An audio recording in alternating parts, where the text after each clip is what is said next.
Our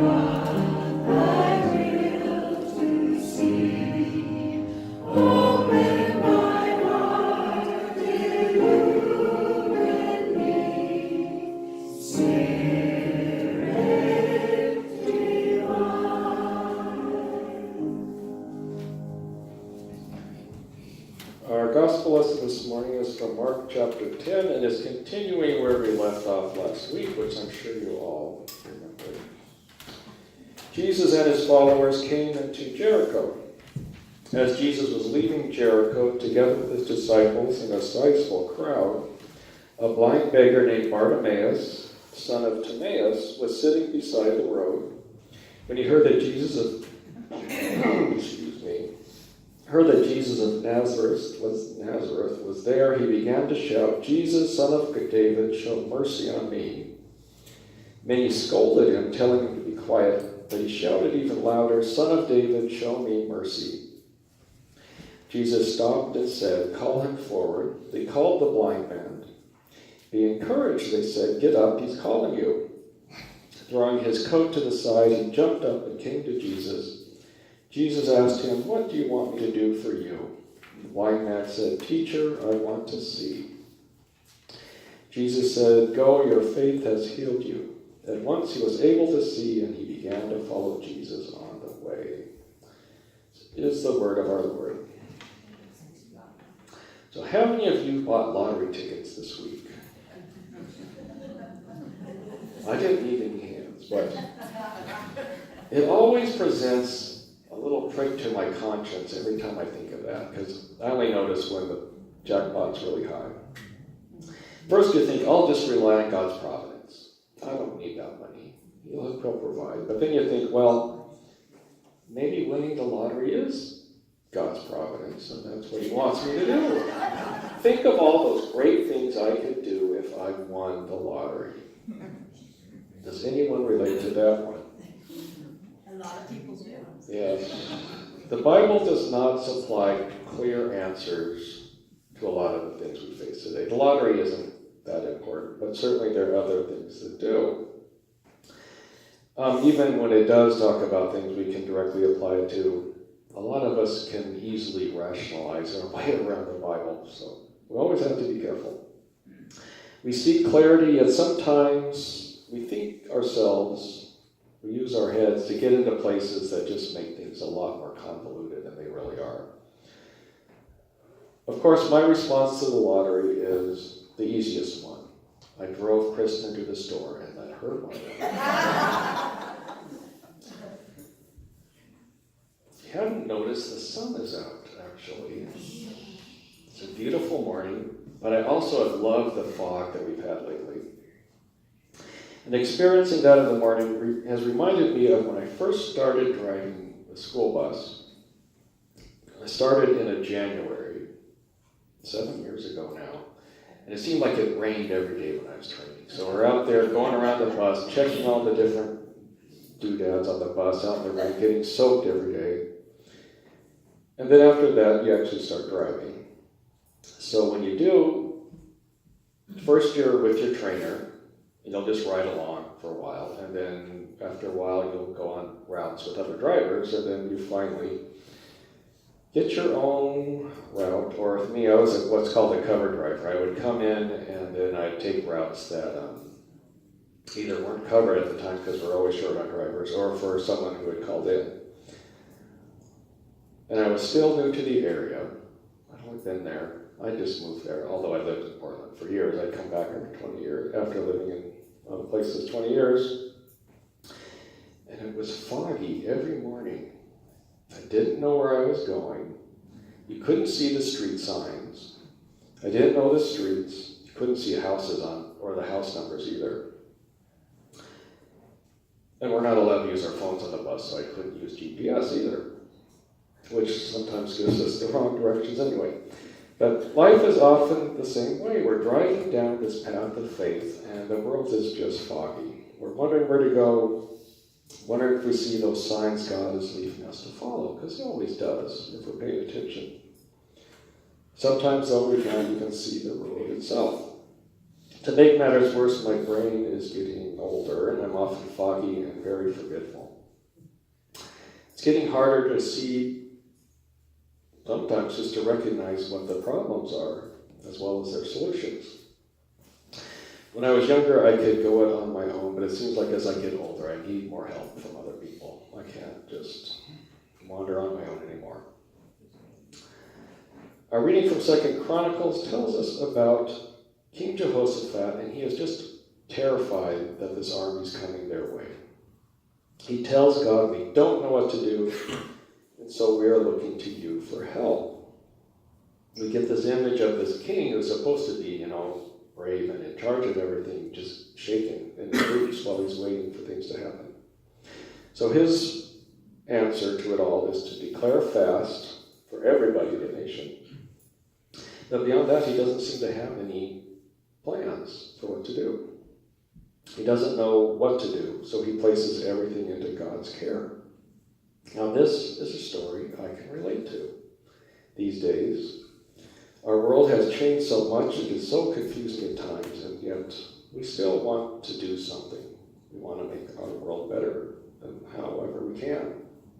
However, we don't always know what. Technology has made our world so much smaller in some ways. Doesn't seem as big as it used to be. At the same time, though, we get every conceivable problem beamed into our living rooms from all over the world as we watch the news every night. Many of us were told that as kids to eat our vegetables because there were starving kids in China, and now we can get pictures of famines and war all over the world, as well as ads seeking our money to help children all over the world. Here in our story today from 2 Chronicles, no one else seems to know what to do. But everyone is unified in gathering together before God to seek his help. All Judah was standing before the Lord, even their little ones, wives, and children, we are told. When we don't know what to do, the first thing we always do is turn to God in prayer and in worship here.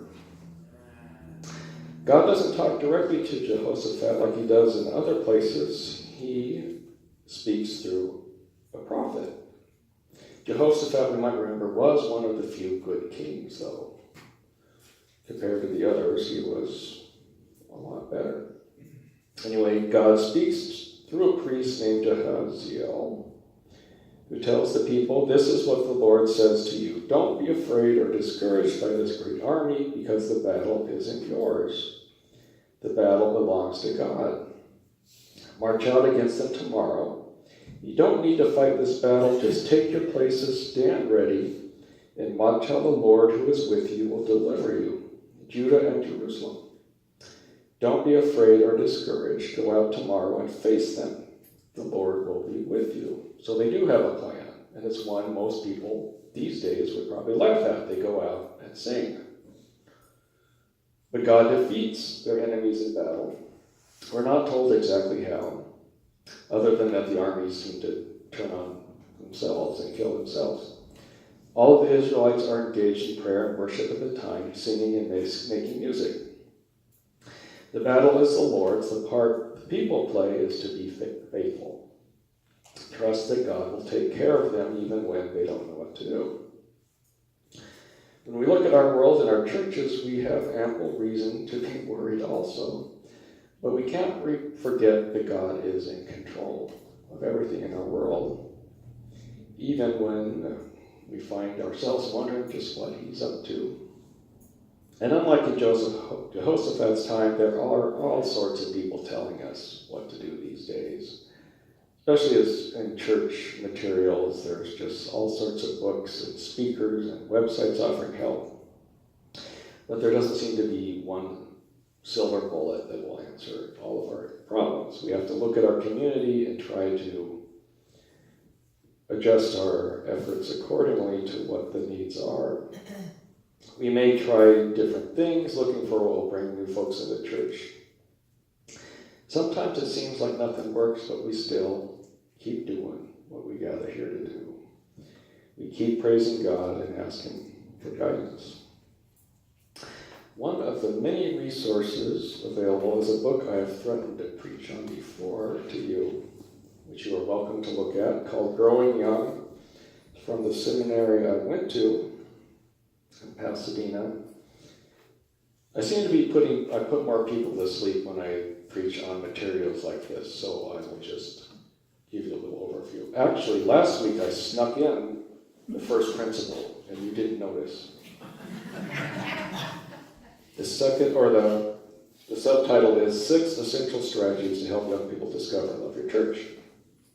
That first principle is for us to provide ways for young people to get involved and have responsibility within the church.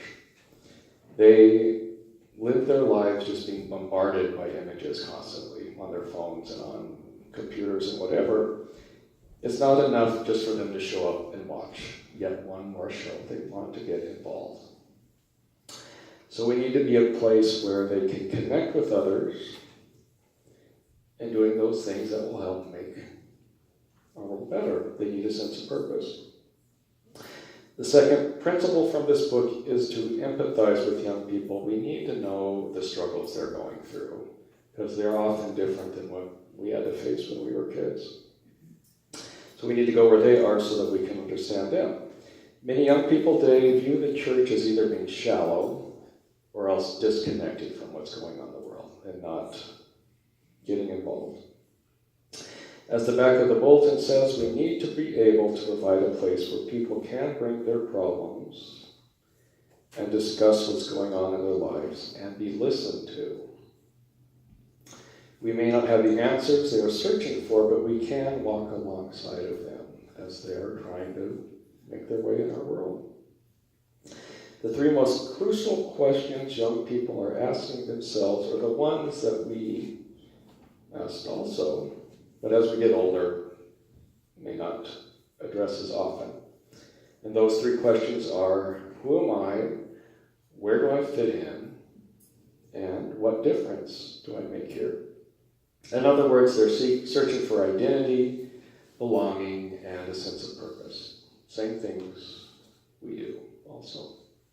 If this is a place where people can pursue these life questions safely, in ways that build them up and affirm that they are valued to us, they are more likely to stay with us. As we discussed in our Bible study on Tuesday, every person needs to be counted. Each person needs to be acknowledged and listened to and loved. Certainly these are questions asked at every stage of our lives, but the path for our young people is so much different these days, and our world is so much different. It seems like they're growing, well, what it usually says is 25 is now 15. So young people are getting hit with all this stuff earlier, and it takes them even longer to mature into adults. But church should be a place where we can step away from the craziness of life for a moment and get a different perspective on life. Reconnect with God and our church family as we seek to move forward. When we feel like we are in the dark or confused and wondering what to do, we remember that we are not alone. We have each other, and we pray to God for guidance, coming together to worship Him, share the ideas and insights we get from Him and from our experiences. Our gospel today is one it's a story we learn as kids, should be very familiar. The fact that we are given the name of Bartimaeus as being the one being healed is interesting. A lot of times in the Gospels, Jesus heals someone, we don't really know who that is. And to add to that, his father is named also. So we want to remember or keep in mind that perhaps this was a very important person at one time or another.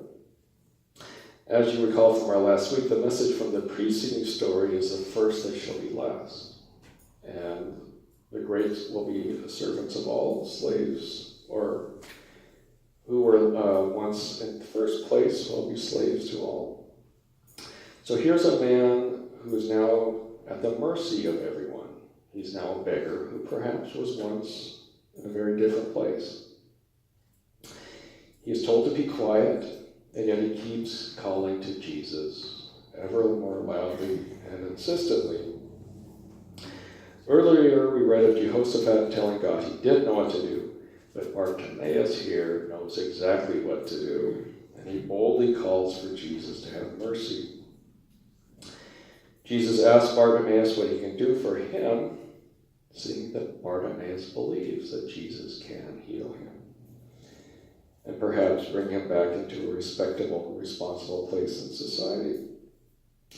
Bartimaeus asked to have his sight returned, which would in turn allow him to re-engage with society again as a whole and functioning member. By regaining his sight, he regains his sense of hope for a new life and his sense of purpose in living that life. We remember that when we're feeling blind or foggy or whatever, Jesus is always where we start. He's the one who will give us clarity and the way forward. We sometimes need to pray that God will restore our sight also. Perhaps we've seen so many bad things that we get blinded to the good things sometimes. Perhaps we've seen so much confusion that we need God to show us some clarity. Or if you're like me, you're just getting older, tired, and need to pray that God will restore our sight to see those good things that are out there and in here. The good things God has planned for us. Be blessed again by God's glory shining into our lives. Perhaps we've been working for so long in church that we've lost sight of why we are working so hard. We need God to show us again why we're here and what we need to do, what he wants us to accomplish. Perhaps we may not just see what this is exactly until we leave this world, but for now we need to regain that vision of the new creation promised in Jesus that will someday come. It often seems so far away in a world that is now so cold and blind at times. We know where our hope is. We need to stay connected to it. So one more bus driver story. I think I have more, but they're more about the kids. They're more fun. But anyway, when you first become a bus driver, and I said that earlier, you ride along with experienced drivers, but that one day comes, you're finally ready to go out and drive on your own. So similar to how the church should work as we train and mentor newer believers, but eventually that day is going to come when you say, yeah, church is great, love being here, but you go out into the world and you live your faith, sometimes in isolation. So anyway, near our bus barn is this green belt that runs along, well, it's set back, so it doesn't have its own street lights. It's running parallel to one big street, and then there's several big streets that cross it. And in those, there are crosswalks and signs that light up to stop the oncoming traffic, but you have to push the button as a pedestrian or rider or whoever to activate it. So the very first morning I drove a route by myself, I was creeping back to the barn. I'm driving a lot slower than I do now, that's for sure. Which turned out to be a good thing, because this bike rider just came cruising through, didn't even look where he was going. Didn't stop, rode right in front of me. Fortunately, like I said, I was creeping along, so I had plenty of time to stop. And he didn't look up until I was right there beside him. He was right in front of me with those big eyes, as if this big, huge, yellow vehicle just suddenly appeared out of thin air. But often that, too, is the way our world is. Every day there's new things, new horrible things on the news. But there's also new ideas, new events, new challenges, and new people. We need to be prepared for whoever comes our way as we seek to serve and love all those we need to touch with the love of Jesus. Even when it seems like we are surrounded by armies seeking our destruction, even when we feel blind and lost, the first thing we always do is turn to God for his guidance and support. Or sometimes we just need the place to get away and get recharged and encouraged once again. Not only do we pray for guidance and deliverance, but even from the darkest of valleys, we worship God, sing his praises. Even when things seem hopeless, we place our hope in God, for he is the one who will restore our sight, give us new understanding, and bring us into a new day. Not just in heaven someday, but in this world also.